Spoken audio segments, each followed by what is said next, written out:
I'm back with Ann and Brian Bercht. Ann is the author of My Husband's Affair Became the Best Thing That Ever Happened to Me.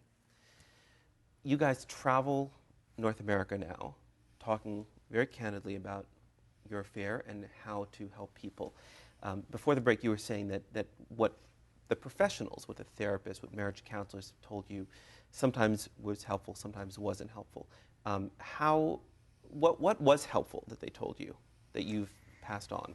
One of the things that was helpful was telling me not to make any major decisions about the relationship for at least 3 months from finding out. Mm-hmm. So, not taking off and ending it all, that was helpful, for sure. Yeah. And what kinds of things did they tell you that you look back on and realize, I don't think I want to pass on that advice? Things about, instead of looking at the affair itself, to say, well, let's not talk about the affair. Let's talk about what was wrong in your marriage to cause the affair. And there's an assumption there that leads many people away from finding the truth out about the affairs. And while I don't deny that there's many marriages that have a lot of problems in them today, and certainly those marriages would be more vulnerable to affairs, sure. What they're missing is those are not the only reasons. There can be personal vulnerabilities, like why not look at the person who had the affair as being responsible instead of sort of putting it over on the... Do you feel any blame at all for this, and when you look back on this, anything all the time. Here I was absolutely devastated, and that's what the professionals would often say, well, Ann, I wonder what you did to cause your husband to have an affair. And even my medical doctor, I had, lost this drastic amount of weight. My health was suffering. You stopped eating for like... Yeah. 45 days or something, 25 days, yeah, 25 days. And couldn't sleep for 3 nights, and so there was this radical weight loss, and you're going through this major trauma, which is a huge stress, so it was affecting my health. I went to see my medical doctor, and I had that little 15-minute appointment, and he got his prescription pad out, and he wrote the title of a book, 101 Nights of Great Sex, and he handed it to me. This is a professional, and he said, here, read this, it will solve all your problems. And it totally didn't apply in our situation, not to mention that, a lot of our esteem as individuals is tied into our sexual identity. Right. And here's another man basically insinuating, gee, you must have been really bad in bed. Like, it was an insult. Yeah. It added harm. So you must be approached by men who are in a similar situation that you were in. Do they seek you out? Do people seek you out who are in the middle of an affair saying, what should I do? Sometimes we do that. Sometimes they're steered toward me through their wife, or, right. or if it's the woman who's had the affair as well, they're steered by their husband. But generally, I'm sought out and asked, well, how did you get, did you make it? How long does it last? What can I do? And usually what I suggest to them is, the first thing they need to do is quit blaming their spouse for what they've done. Mm-hmm. And certainly in the work that we do, we we make it very clear that the person who had the affair is totally 100% responsible for that.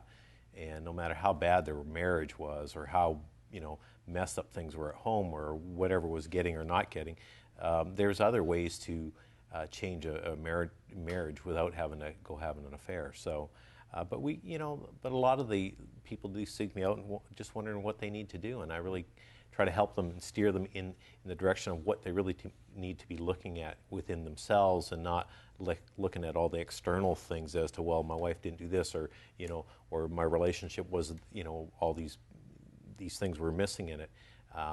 Because ultimately the person who had the affair made those decisions, and they made the choices they did, not necessarily all they weren't premeditated, but still the decisions to pick up the phone, to call that person, to send a text message, to to meet them for dinner, to go to the hotel room. Those are all choices that they actively participated in, and so it's really up to that individual to find the strength within themselves to be able to do the right thing for their spouse, not just for their spouse, but mostly for themselves. Mm-hmm. Because ultimately, if you can't solve it the first time, then that saying is true, that if you're once a cheater, you're always a cheater. And the only time that you can really resolve that is if you can figure out why you did it the first time, take the right preventative measures, so it'll never have to happen again. Right. So. Well, you know, celebrity lives are almost extreme versions of our lives in many ways, and I think a lot of people are captivated by those celebrity stories because they're analogous to our lives, often blown up. And Tiger Woods is perhaps the best example in terms of infidelity. His infidelity, you know, yours obviously pales by comparison. He did it who knows how many times. What would your advice be to him, to his family? I mean, what has he handled this situation appropriately in your opinion?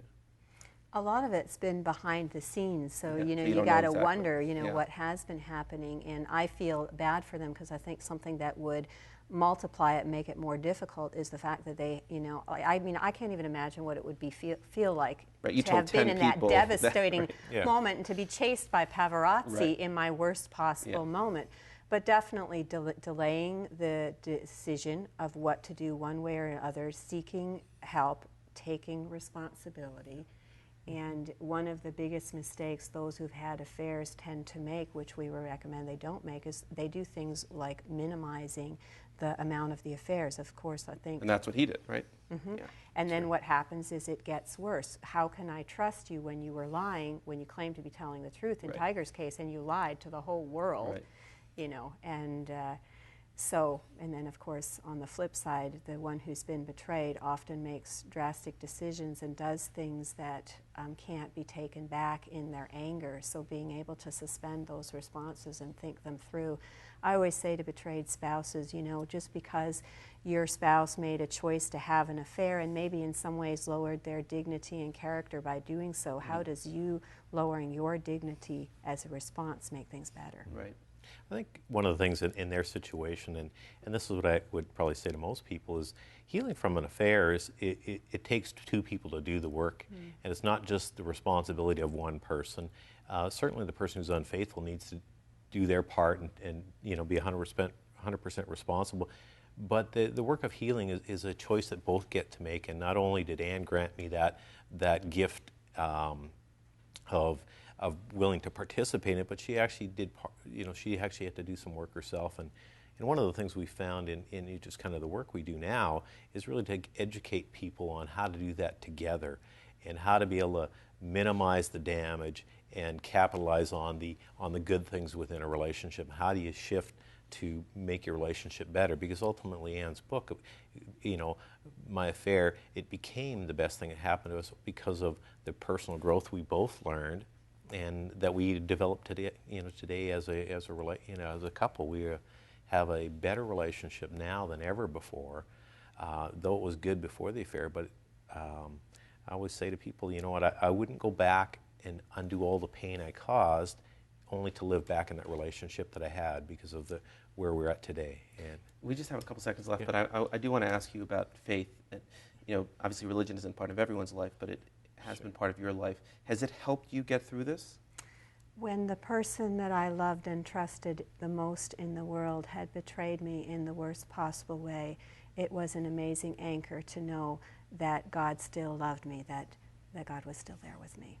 And that's helped you get through this? Yeah, absolutely, yeah. I think it would help me to really understand there was forgiveness and grace that when in fact I wouldn't have believed possible, certainly at that time, you know, when I revealed to Anne, or even within the months subsequent to that. So, yeah.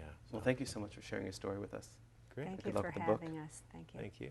The name of the book, again, is My Husband's Affair Became the Best Thing That Ever Happened to Me. The Bercht's website is beyondaffairs.com. Coming up next, an exclusive interview with Iraq's ambassador to the United Nations. Stay tuned.